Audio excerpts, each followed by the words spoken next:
Баршаңызға сәлем бердік. Үй жағдайында өте дәмді пицца жасаймын.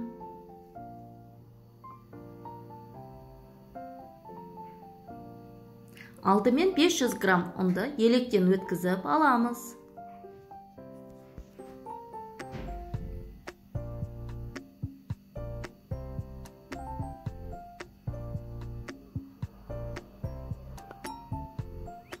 Үстіне 1 шай қасықты толтырып дрожж,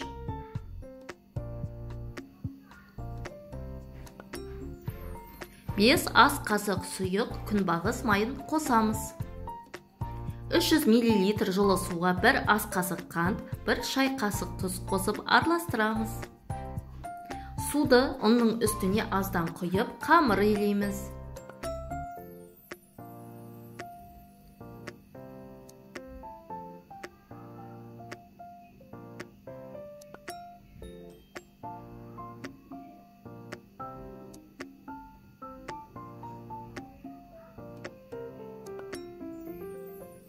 Отыз 40 минутқа қамырдың бетін жауып қоямыз. Пиццаға соус дайындаймыз. 400 грамм қызанақты қосу таңбасын салғандай қабығын жай ғана кесеміз. Ыстық суға 1 минутқа салып аламыз, қабығын тез ашу үшін.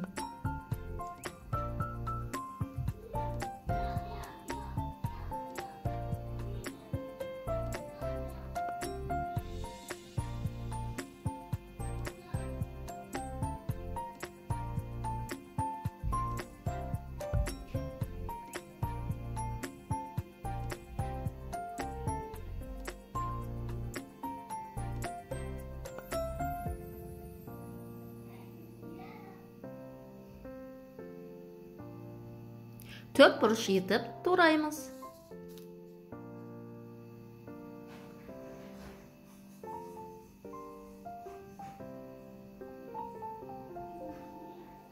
Ыдысқа салып, өте жай отқа қоямыз.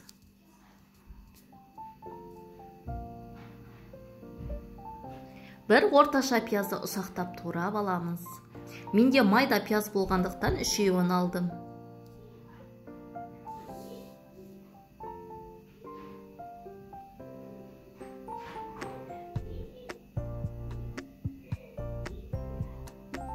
Аз ғана 3 ас қасық күнбағыс майына қуырып аламыз.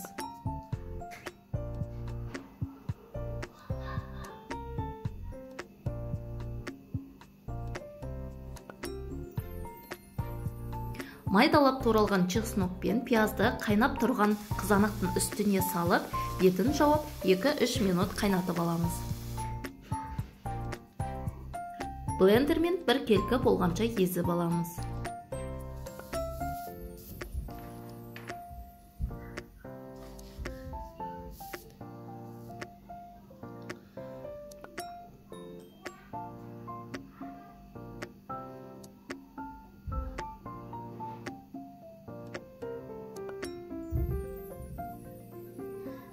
Соусты суытып алып, аз ғана ұнтақталған қара бұрыш, базилик, орегано дәмдеуіштерін 1 шай қасықтан қосып араластырамыз.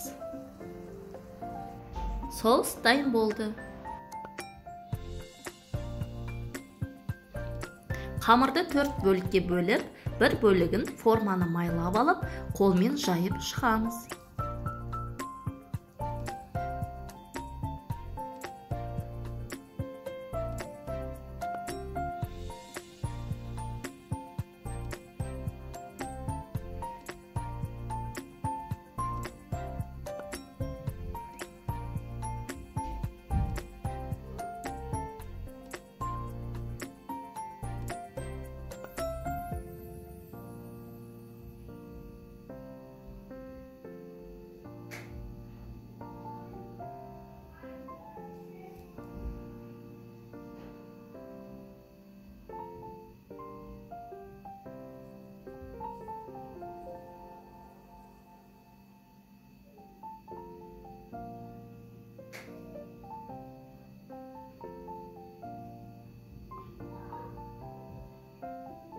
Үстіне 3 ас қасық соус жағамыз. Өз қалауларыңызша шұжық, қайнатылған ет, тауық етін немесе қуырылған фарш салсаңыздар болады.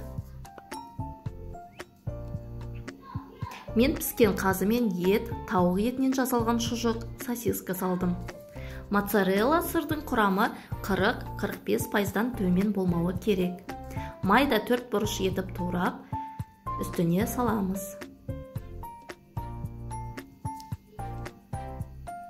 Сырдан кейін бетіне қызанақты 4 бұрыш етіп турап саламыз. Алдын ала 15-20 минут бұрын духовканың ең жоғарғы градусына қосып қоямыз. Мен 250 градустың үшіншісіне қойдым. Қатты қызып тұрған духовкада 7 минут шетіндегі қамыры сәл қызарғанша пісіріп аламыз. Келесі қамырды жайып, пиццаларымызды пісіріп аламыз.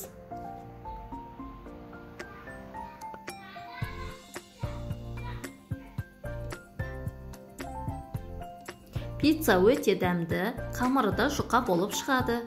Міндетті түрде үйде жасап көріңіздер. Менің арнама тіркелмеген болсаңыздар, тіркеліп, қоңыраудың суретін басып қойыңыздар. Алда өзім жасап көрген рецептілермен бөлісетін боламын. Видеоны соңына дейін қарағандарыңыз үшін рахмет.